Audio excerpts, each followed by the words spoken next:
Malamig na bangkay na nakauwi po sa Israel ang apat na hostage ng grupong Hamas. Sa gitna ito ng umiiral na ceasefire sa Gaza, habang libo-libong mga mag-aaralaman ang naprotesta sa Indonesia para pigilan ang isinusulong na budget cut sa gobyerno. Si Joy Salamatin sa sentro ng balita.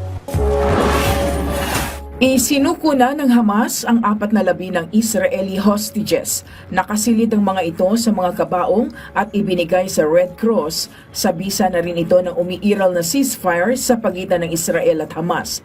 Nasaksihan ito ng daang-daang tao sa Gaza habang dadalhin ang mga bangkay sa isang military facility ng Israel.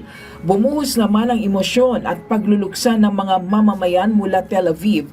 Mababatid na kabilang sa mga na-recover ang sanggol na si Fir Bibas, ang kanyang 4 na taong kapatid na si Ariel.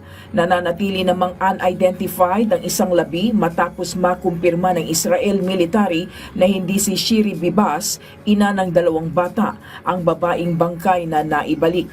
Ayon sa Hamas, napatay ang mag-iina sa nangyaring airstrike noong Nobyembre 2023. Samantala, isang malawakang protesta naman ng mga estudyante ang naganap sa Indonesia para ipanawagan na bawiin ng pamahalaan ni Prabowo Subianto ang isinulong nitong tapyas pondo, kabilang na ang sasek fee sa kanilang bansa. Sa Yogyakarta, halos 1,000 estudyante ang nagmarcha, suot ang itim na damit bilang bahagi ng kilos protestang tinatawag nilang Dark Indonesia. Bukod dito, may mga rally rin sa bahagi ng Jakarta at Medan.